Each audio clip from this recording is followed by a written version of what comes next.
Hello everyone. Welcome to the Exia IAS academy. तो चलिए देखते हैं कौन से इम्पोर्टेंट न्यूज़ आर्टिकल हैं जो रेलेवेंट रहेंगे एग्ज़ाम पर्सपेक्टिव से। तो इसमें मैं डिफरेंट आर्टिकल का समरी आपको बताऊंगा, चीज़ों को इन शॉर्ट समझाने की कोशिश करूंगा। इसी के साथ जो डिफरेंट आइडियाज़ है, जो आपके डिफरेंट फैक्ट है, कॉन्सेप्ट है, उससे किस तरीके से क्वेश्चन बन सकता है या फिर कौन सी चीज़ों में आपको ज़्यादा गौर करना है, वो चीज़ें मैं बताने की कोशिश करूंगा। ये जो भी एनालिसिस है आपके जो ऑफिशियल सिलेबस है UPSC as well as different state PCS का, उसके लिहाज से है, और इसी के साथ पास्ट ईयर के जो 10 to 20 ईयर्स के जो क्वेश्चन पेपर है उसमें जो ट्रेंड रहा है उसके हिसाब से हम चीज़ें आपके समक्ष प्रस्तुत कर रहे हैं, ताकि जो भी डिस्कशन है वो क्रेडिबल रहे और ऑथेंटिक रहे, और जो चीज़ें जिस लाइन में पढ़नी है, जो ज़रूरी चीज़ें हैं, वो आप मिस ना करें। एडमिशन ओपन है एक्जिया आईएएस एकेडमी में। आप हमारे foundational as well as crash course से जुड़ सकते हैं। फाउंडेशनल कोर्स में हम आपको कंप्रीहेंसिव कवरेज प्रोवाइड करेंगे सिलेबस का। इसी के साथ कंप्रीहेंसिव स्टडी मटेरियल प्रोवाइड किया जाएगा। एक्सपर्ट फैकल्टी के द्वारा जो गाइडेंस है वो दिया जाएगा। रेगुलर टेस्ट आपको दिया जाएगा before prelims and mains. One on one mentoring के तहत आपके जितने भी डाउट है उसको कैटर किए जाएंगे। इन हाउस लाइब्रेरी का भी फैसिलिटी है, इसमें भी आप एनरोल होकर आपका प्रिपरेशन को और अच्छी तरीके से आगे बढ़ा सकते हैं। चीज़ों को और डिटेल में जानने के लिए आप कांटेक्ट कर सकते हैं 6002417488 नंबर पे। तो चलिए देखते हैं आज का पहला आर्टिकल। तो आज का पहला आर्टिकल ये कल से ही काफ़ी चर्चे में है। तो अभी जो आपका लोकसभा में सेशन चल रहा है उसमें यूनियन होम मिनिस्टर ने एक बिल पेश की है। कॉन्स्टिट्यूशनल अमेंडमेंट बिल है 130th अमेंडमेंट बिल 2025। तो इसके तहत क्या किया जाएगा, जो मिनिस्टर है इसमें PM, CM as well as other ministers in the council को रिमूव किया जाने का प्रोविजन लाया जाना है। तो क्यों रिमूव किया जाएगा, किस ग्राउंड में रिमूव किया जाएगा? अगर कोई मिनिस्टर के ऊपर कोई हीनियस चार्ज लगता है, CM PM including other ministers, उनके ऊपर कोई करप्शन का एलिगेशन या फिर हीनियस क्राइम का एलिगेशन लगता है और वो कंटिन्यूअसली 30 दिन तक पुलिस की हिरासत में रहते हैं, तो 31st डे जो होगा उसमें ऑटोमेटिकली वो डिसमिस हो जाएंगे। वो अगर रिजाइन नहीं भी करते हैं तो उनको डिसमिस कर दिया जाएगा। तो इसी के वजह से क्या है, ये जो प्रोविजन लाया गया है, तो इसको लाया जाने का पीछे का मकसद बहुत सारा है। ओके, इसको अगर पॉजिटिवली देखें तो हमारा जो क्रिमिनलाइजेशन ऑफ पॉलिटिक्स बढ़ा है, जो पॉलिटिक्स में हम क्रिमिनल एक्टिविटीज़ देखते हैं, उसको माइनस करने के लिए, उसको कम करने के लिए, डेमोक्रेटिक क्रेडेंशियल्स को, क्रेडिबिलिटी को बरकरार रखने के लिए, गुड गवर्नेंस को इंश्योर करने के लिए ये प्रोविजन लाया गया है। सेकेंडली, इसमें आपका क्या है कि जो मिनिस्टर्स रहेंगे वो अगर पावर में रहते हैं, ओके, आपके हिरासत में जाने के बाद भी, तो वो क्या कर सकते हैं, इन्फ्लुएंस कर सकते हैं उनके अगेंस्ट जो भी एलिगेशंस लगे हैं। अगर वो एलिगेशन सच है तो उसको इन्फ्लुएंस करके वो एविडेंस के साथ कंटामिनेशन या फिर छेड़छाड़ कर सकते हैं। तो ये है इसका पॉजिटिव साइड। नेगेटिव साइड इसका क्या है कि आपका already representation of people's act है, जिसका सेक्शन 8 कहता है अगर कोई आपका जो मिनिस्टर है या फिर लेजिस्लेटर है, उनके अगर एलिगेशंस एलिगेशंस लगता है और वो कन्विक्ट होते हैं 2 साल के लिए, तो उनको डिस्क्वालीफाई कर दिया जाएगा। वो प्रोविजन ऑलरेडी है ही। और ये जो अभी नया लॉ लाया जाना है, इसमें एक क्रिटिसिज्म ये है कि आपका जो स्टेट के मिनिस्टर्स है उनको भी क्या किया जा रहा है, इसके तहत लाया जा रहा है। तो ये फेडरलिज्म के ऊपर भी एक क्या है, आप कह सकते हैं कि एक तरीके का प्रहार आप देख सकते हैं। तो जो रूलिंग पार्टी रहेगी वो अपोजिशन पार्टी के अगेंस्ट क्या कर सकती है, डिफरेंट सॉर्ट ऑफ एलिगेशंस लगा के। ओके, क्योंकि जो आपके गवर्नमेंट है उसी के पास में जो आपकी पुलिस अथॉरिटी होती है वो रहती है, तो वो क्या कर सकते हैं, पुलिस का गलत इस्तेमाल कर सकते हैं। जैसे डिफरेंट आपकी जो इन्वेस्टिगेटिंग एजेंसी है, लाइक आपके सीबीआई हो या फिर ईडी हो, इन्फोर्समेंट डायरेक्टोरेट, तो इनका इस्तेमाल करके क्या कर सकती है, अपोजिशन पार्टी के जो आपके या फिर रूलिंग पार्टी जो सेंटर में है और स्टेट में कोई अपोजिशन पार्टी अगर रूल कर रही है, ओके, तो उनके सीएम के ऊपर, उनके मिनिस्टर्स के ऊपर आपके इस तरह के एलिगेशंस लगा के उनको पोस्ट से हटाया जा सकता है। तो ये क्या है, आपके जो फेडरलिज्म है उसके ऊपर आप एक क्या देख सकते हैं कि सेंटर का डोमिनेंस देख सकते हैं। तो ये चीज़ें इसमें क्रिटिसाइज की गई है। और जैसे कि ये आपका कॉन्स्टिट्यूशनल अमेंडमेंट बिल है, कौन से आर्टिकल को ये अमेंड करना चाह रहा है, आर्टिकल 75, जिसमें आपके सेंट्रल जो गवर्नमेंट एग्जीक्यूटिव का कंपोजिशन है उसके बारे में मेंशन है। आर्टिकल 164 जिसमें स्टेट गवर्नमेंट का कंपोजिशन मेंशन है। और इसमें आर्टिकल 239 ए। तो ये मुझे जहां तक ध्यान है आपके यूनियन टेरिटोरी के बारे में मेंशन है। यस, यूनियन टेरिटोरी के बारे में मेंशन है। तो ये जो आर्टिकल है इनमें आपका संशोधन लाया जाना है। तो जो भी संशोधन बिल होता है उसको क्या करना है, 2/3 की मेजोरिटी से आपका प्रेजेंट एंड वोटिंग से पास करना है। तो अभी जो कोalition गवर्नमेंट है उनके पास वो मेजोरिटी नहीं है, तो प्रोबेबली ये बिल पास नहीं होगा। फिर भी क्या है आपका ये चर्चे में आया है, तो एग्जाम में पूछा जा सकता है, ध्यान रखिएगा। ओके, और नेक्स्ट आर्टिकल में भी सेम बातें कही गई है। 2 आर्टिकल आया है, तो आप जब इस 2 आर्टिकल को फर्स्ट हैंड पढ़ेंगे ना तो आपको चीजें क्या होंगी और क्लियर होंगी। ओके, इसमें थोड़ा पर्सपेक्टिव अलग है लेकिन मेन जो जिस्ट है इसका सेम है। और एक इसमें थोड़ा सा क्या है, आपके एग्जीक्यूटिव को क्रिटिसाइज किया गया है, स्पेशली सीबीआई को। तो सीबीआई को ऑलरेडी सुप्रीम कोर्ट ने भी केज पैरेट कहा है 2013 में बाय justice RM Lodha ji. Okay, कि सीबीआई क्या है, केज पैरेट है जो speaking in the master's voice. तो क्या करेगी, सेंट्रल जो एग्जीक्यूटिव रहेगी वो इसको इस्तेमाल करेगी। और फिर आपके जो केस, डिफरेंट केसेस दर्ज हुए हैं। ओके, 193 केसेस दर्ज किए गए हैं बाय ईडी, इन्फोर्समेंट डायरेक्टोरेट। और उसमें सिर्फ 2 का ही कन्विक्शन हुआ है, तो बहुत ज़्यादा कम कन्विक्शन रेट है। और ये जो 193 केस है इसमें से आपके 138 केस, मतलब लगभग 71% जो केस है वो आपके पिछले 5 साल में दर्ज हुए हैं। तो इससे ये आपका एक जो पॉलिटिकल मोटिव है वो भी निकल के आया है। तो इसीलिए इसको क्रिटिसाइज किया जा रहा है कि ये जो लॉ है ये पॉलिटिकली मोटिवेटेड है। तो ध्यान रखिएगा, आपको जो भी चीज़ें आप पढ़ेंगे उसका आपको दोनों साइड देखना ज़रूरी है। सही साइड इसका क्या एडवांटेजेस रहेगा, क्या डिसएडवांटेजेस रहेगा। ओके, चलिए आगे देखते हैं। बाकी एक्सटेंडेड वर्जन इसमें दिया है, इसको भी थोड़ा बहुत आप पढ़ लीजिएगा, तभी आपका एग्जाम में आप डिफरेंट अप्रोच लगा सकेंगे। वे फॉरवर्ड ये हमने लिख के दिया है सेपरेट से। ओके, पास और इसी के साथ पास्ट ईयर में क्या क्वेश्चंस पूछे गए हैं इन प्रीलिम्स, इन मेंस, वो भी इसमें मेंशन किया गया है। नेक्स्ट अगेन एक बिल लाया गया है गेमिंग बैन के ऊपर। जो गेमिंग है जिसमें आपका गैम्बलिंग होता है, गैम्बलिंग मतलब जो जिसमें आपकी क्या की जाती है, मॉनिटरी चीज़ें इन्वॉल्व रहती है। ओके, कि ऑनलाइन गेमिंग करना, उससे पैसे कमाना, बैटिंग टाइप के जो गेम होते हैं, तो उसके ऊपर क्या है, गवर्नमेंट बैन लगाने की कोशिश कर रही है। इसके लिए एक आपकी बिल अभी डिस्कशन में है पार्लियामेंट में। तो अभी ये जो बिल है इसको क्रिटिसाइज किया गया है। कि क्यों क्रिटिसाइज किया गया है, कि कोई भी चीज जो है आपका जैसे ऑनलाइन गेमिंग है, नो डाउट इसके बहुत सारे नेगेटिव इम्पैक्ट है, स्पेशली एडोलसेंट जो आपके बच्चे हैं और जो आपके मैच्योर्ड यूथ जो है वो क्या कर सकते हैं, इस तरीके के गेमिंग में एडिक्टेड हो सकते हैं, उनके पैसे बर्बाद हो सकते हैं, वो सुसाइड कर सकते हैं, उनका मेंटल इंस्टेबिलिटी आ सकता है because of losing money in this short of game.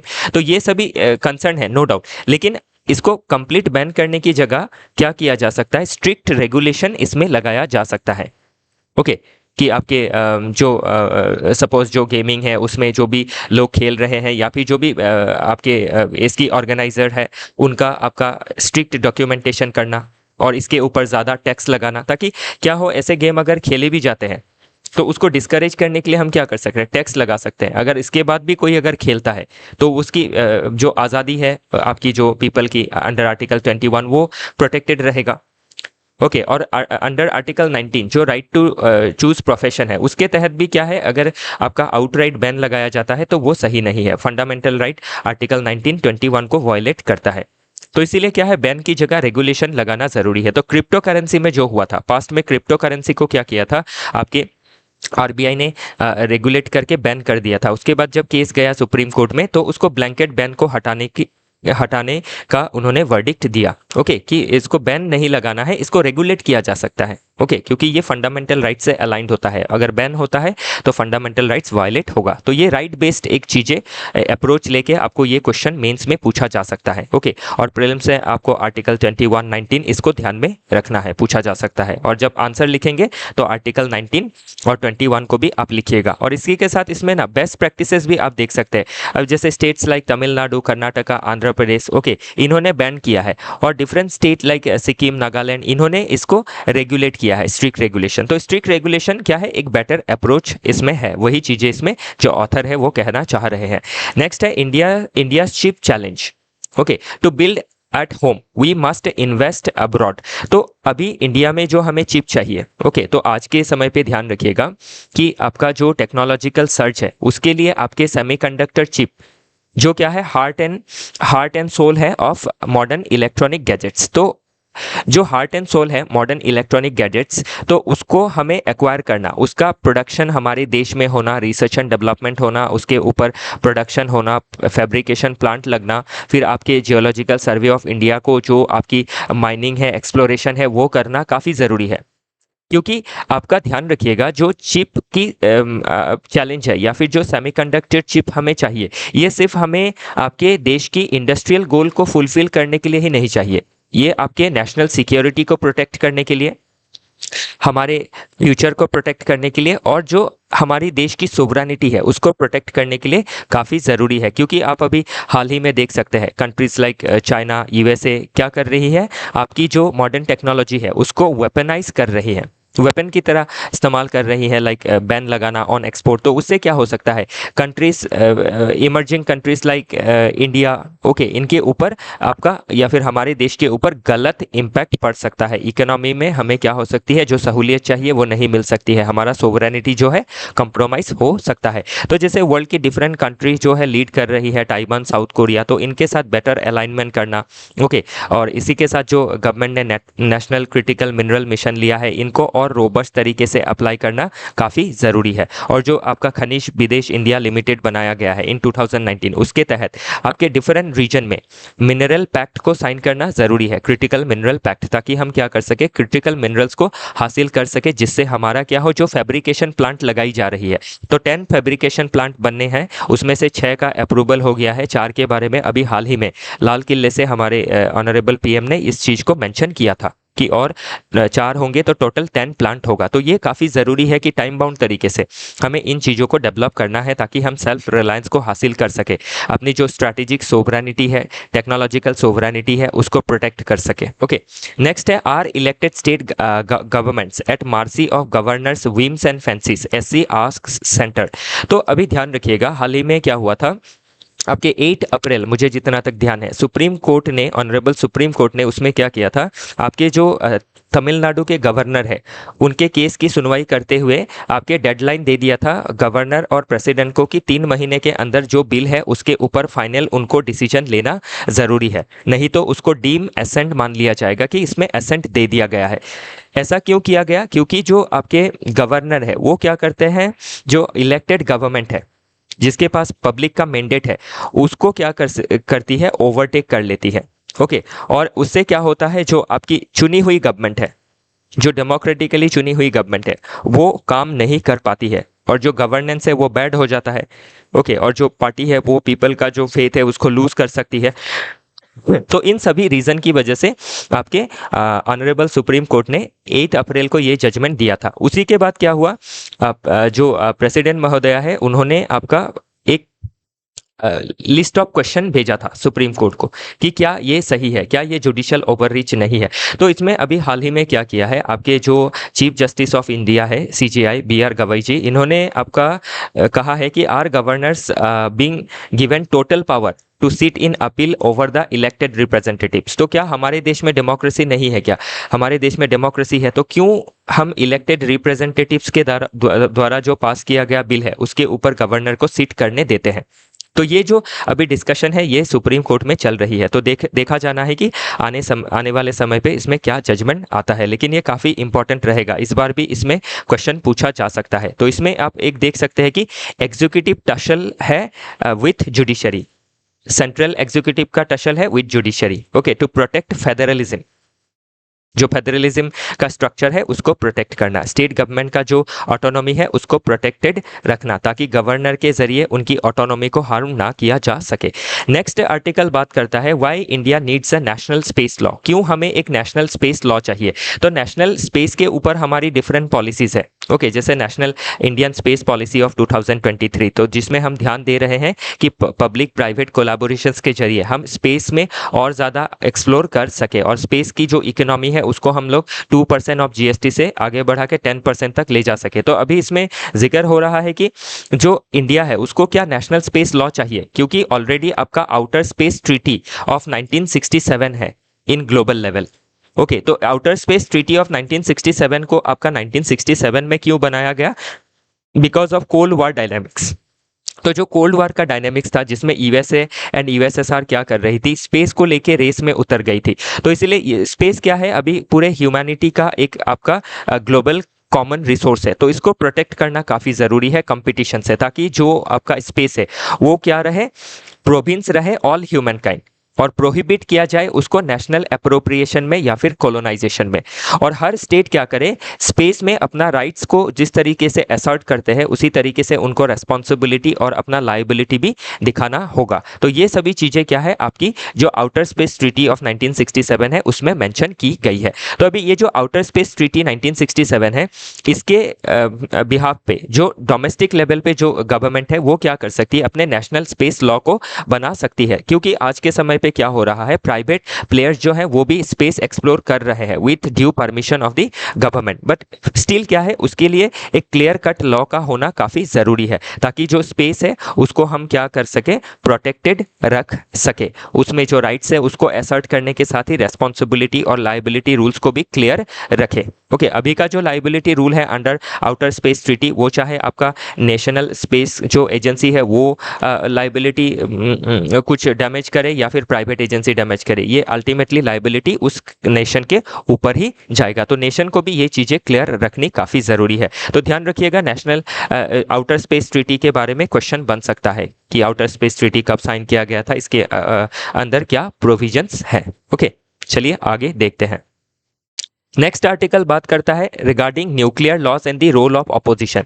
तो अभी जो न्यूक्लियर लॉ है हमारे देश में, ओके सिविल न्यूक्लियर लॉ, एक है आपका स्लेंडा civil liability for nuclear damage act of 2010 जो कहता है कि आपके जो सप्लायर्स होंगे जैसे न्यूक्लियर रिएक्टर सप्लायर्स, ओके अगर कल को कोई न्यूक्लियर पावर प्लांट डैमेज होता है तो उनको भी क्या करना पड़ेगा, कंपनसेशन देना पड़ेगा। और इसी के वजह से क्या है आपके जो डिफरेंट नेशन है जैसे फ्रांस है यूएसए है वो हमारे देश में न्यूक्लियर मटेरियल्स को एक्सपोर्ट नहीं कर रही है, और इसके वजह से क्या हो रहा है हमारा जो न्यूक्लियर पावर जनरेशन पोटेंशियलिटी है वो काफ़ी कम है, लगभग 8.8 गीगावाट के लगभग है, जबकि हमारा टारगेट है कि हमें 100 गीगावाट अचीव करना है बाय 2047। तो अभी इसके लिए क्या है, स्लिंडा लॉ को अमेंड करना है। लेकिन इसमें अभी टेंशन ये है कि अगर स्लिंडा लॉ को अमेंड किया गया तो भोपाल गैस लीक जो था आपका 1984 का, फिर गल्फ ऑफ मैक्सिको में जो ऑयल स्पिल था, फिर आपका जो न्यूक्लियर रिएक्टर का क्या कहते हैं डिजास्टर हुआ था इन फुकुशिमा, फिर चेर्नोबिल न्यूक्लियर डिजास्टर, तो इस तरीके का डिजास्टर अगर कभी होता है ओके अनफॉर्चुनेटली तो उसमें किस तरीके से चीज़ों को डील किया जाएगा।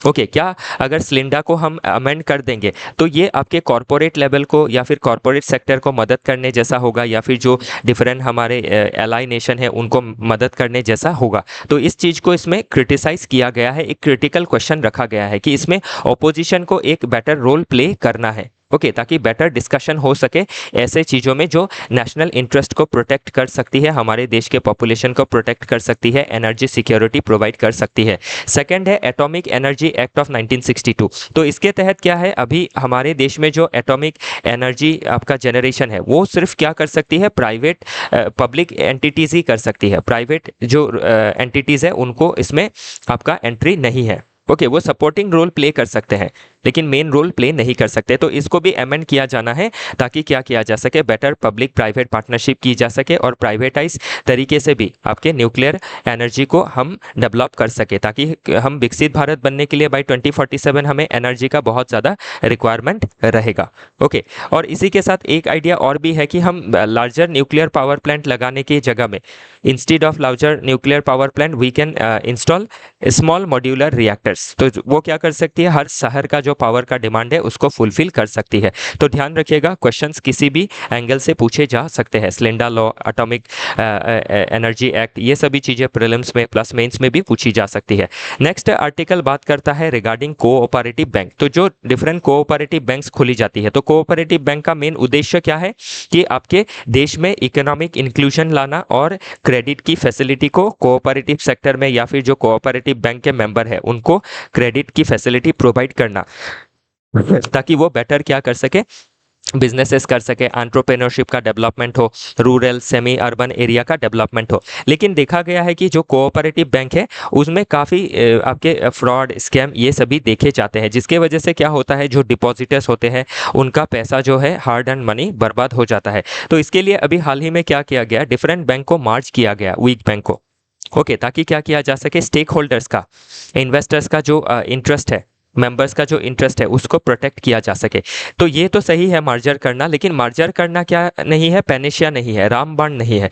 इसके लिए क्या है, ज़रूरी है कि जो गवर्नेंस है कोऑपरेटिव बैंक का उसको बेटर करना ज़रूरी है। जो आपका बोर्ड रहता है कोऑपरेटिव बैंक का उसको स्ट्रेंथन करना ज़रूरी है। उसमें टेक्निकल पर्सन, फाइनेंशियल जो पर्सन है उनको रखना काफ़ी ज़रूरी है। टाइम टाइम में ऑडिट होना ज़रूरी है और ट्रांसपेरेंट तरीके से जो ऑडिट के रिपोर्ट है उनको आपके जो स्टेक होल्डर है उनके साथ साझा करना काफ़ी ज़रूरी है। तो अभी इन फ्यूचर बैंक फेलियर के बारे में अगर क्वेश्चन आता है तो इन सभी चीज़ों को आप मेंशन कर सकते हैं कि आपका कॉम्प्रिहेंसिव डॉक्यूमेंटेशन होना है, इंफॉर्मेशन को डिसामिनेट करना है, बेटर एग्जीक्यूट करना है, बेटर इंप्लीमेंट करना है।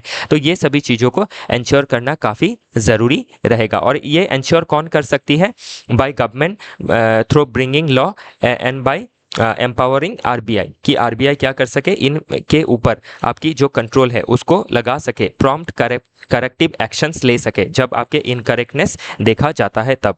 ओके, तो इसी के साथ आज का जो डिस्कशन है वो समाप्त होता है। मैंने काफ़ी चंद शब्दों में चीज़ों को समझाने की कोशिश की है। हमारे साथ जुड़े रहने के लिए आप सभी का बहुत बहुत धन्यवाद। आज के लिए इतना ही, कल फिर मिलेंगे विथ डिफरेंट आर्टिकल।